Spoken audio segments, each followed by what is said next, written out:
রাজ্জাক শেখ এবং তার একজন সঙ্গী বিহারের দিক থেকে রৌতার অভিমুখে আসছিল। তার মধ্যে একজন পুলিশের নাকা দেখে মোটর বাইক থেকে নেমে পালিয়ে যায়।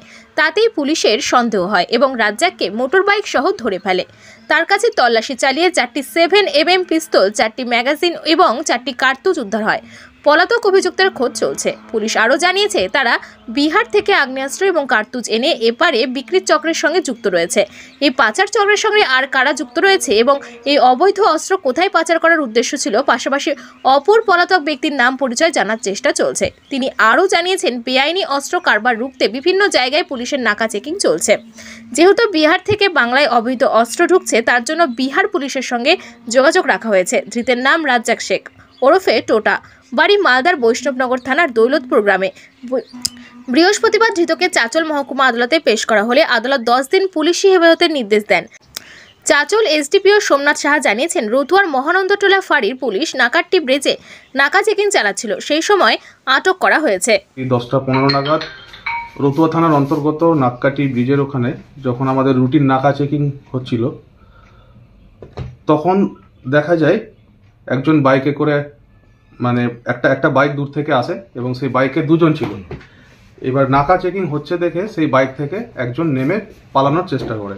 তখন আমাদের যিনারা ছিলেন, অফিসার যিনারা ছিলেন, ওনাদের সন্দেহ হয় এবং পুরো বাইক চেক করা হয় এবং বাইক চেক করে তখন দেখা যায় একটা ব্যাগ থাকে এবং সেই ব্যাগের ভিতরে 4টে 7mm পিস্তল থাকে আর 4টে ম্যাগাজিন, আর প্রত্যেকটা ম্যাগাজিনে একটি করে অ্যামুনেশন লোডের অবস্থায় ছিল।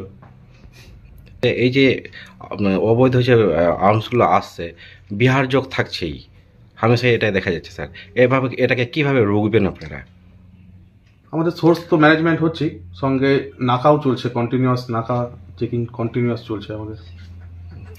আগে চাচলে একটা হয়েছিল, রবারি হয়েছিল, তাতেও বিহার যোগ ছিল। যেহেতু হরিশ্চন্দ্রপুর, রতুয়া এবং কি মানিকচক এটা করিডোর হয়ে দাঁড়িয়েছে ঝাড়খণ্ড বিহারের, ওদিক দিয়ে ওই পথ দিয়ে যেন মানে কি আর্মসগুলো ঢুকছে বিহার থেকে।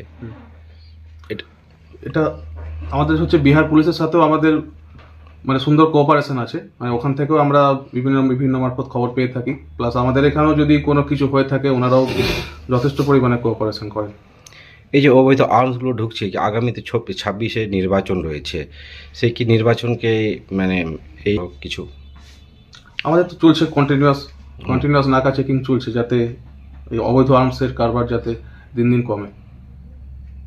দেখি স্যার, বাংলাদেশের সাথে কোনো যুক্ত আছে এখানে, এই আর্মসগুলো বাংলাদেশ যাবে এরকম কিছু আপনাদের কাছে কোনো ইনফরমেশন? এখনো পর্যন্ত ইনফরমেশন সেরকম নাই, ইনভেস্টিগেশন চলছে, দেখা যাক কি তথ্য পেয়ে।